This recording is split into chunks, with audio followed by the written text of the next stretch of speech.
जय श्री कृष्ण। नमस्कार दोस्तों, स्वागत है आप सभी का हमारे चैनल भक्ति ज्ञान में। दोस्तों, आज मैं आपको माघ मास के शुक्ल पक्ष में पड़ने वाली रोहिणी व्रत की कथा सुना रहा हूँ।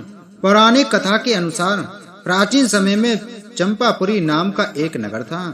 यहाँ पर राजा माधवा अपनी रानी लक्ष्मीपति के साथ रहते थे। उनके 8 बच्चे थे। इनमें से 7 पुत्र और एक बेटी जिसका नाम रोहिणी था। एक बार राजा ने निमित्त ज्ञानी से पूछा कि कौन उसकी बेटी का वर होगा, तो उन्होंने कहा कि तेरी पुत्री का विवाह हस्तिनापुर के राजकुमार अशोक के साथ होगा। यह सुन वे बेहद खुश हुए और स्वयंवर का आयोजन कर दिया। स्वयंवर में रोहिणी ने राजकुमार अशोक के गले में वरमाला डाल दी। खुशी के माहौल में दोनों का विवाह संपन्न हुआ। एक समय हस्तिनापुर नगर के वन में रहने वाले एक मुनिराज आए। श्री चारण मुनिराज के दर्शन करने के लिए राजा अपने प्रियजनों के साथ वहां आए। सभी ने उन्हें प्रणाम किया और धर्मोपदेश को ग्रहण किया। राजा ने मुनिराज से पूछा कि आखिर उसकी रानी इतनी शांत चित्त क्यों है। मुनिराज ने उत्तर देते हुए कहा कि इसी नगर में एक राजा था जिसका नाम वस्तुपाल था। इसका एक मित्र था जिसका नाम धनमित्र था। इसकी एक कन्या थी जो दुर्गंधा थी।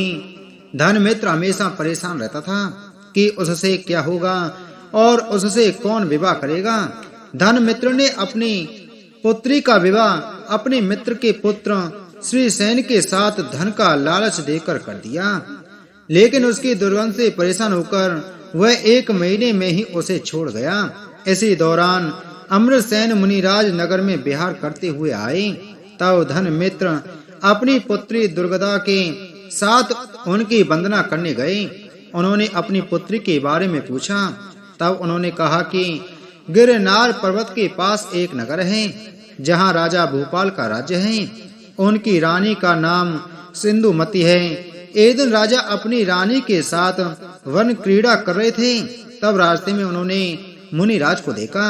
तब राजा ने रानी से घर जाकर कहा कि वो मुनि के लिए भोजन की व्यवस्था करे। रानी ने राजा की आज्ञा तो मान ली, लेकिन उन्होंने क्रोधित होकर मुनिराज को कड़वी तुम्बी का आहार दिया। इससे मुनिराज को अत्यंत वेदना सहनी पड़ी और उन्होंने अपने प्राण त्याग दिए। जब इस बात का पता राजा को चला तो उन्होंने रानी को राज्य से निकाल दिया। इसके शरीर में कोढ़ हो गया और प्राण त्यागने के बाद वह नरक में गई। दुखों को झेलने के बाद वह पशु योनि में उत्पन्न हुई और फिर तेरे घर दुर्गदा कन्या के रूप में उत्पन्न हुई है। यह सुन धनमित्र ने पूछा कि क्या कोई ऐसा विधान या व्रत है जिसके जरिए इस पातक को दूर किया जा सके। तब मुनिराज ने कहा कि सम्यक दर्शन सहित रोहिणी व्रत पालन करो। जिस दिन हर मास रोहिणी नक्षत्र आए उस दिन चारों तरह के आहार का त्याग करें। साथ ही श्री जिन चैत्यालय में जाकर धर्म ध्यान समेत 16 प्रहर व्यतीत करें। इस तरह यह व्रत 5 वर्ष और 5 माह तक करें। मुनिराज के कहे अनुसार दुर्गदा ने श्रद्धा पूर्वक व्रत किया और मरणोपरांत स्वर्ग में प्रथम देवी हुई। इसके बाद वो अशोक की रानी बनी।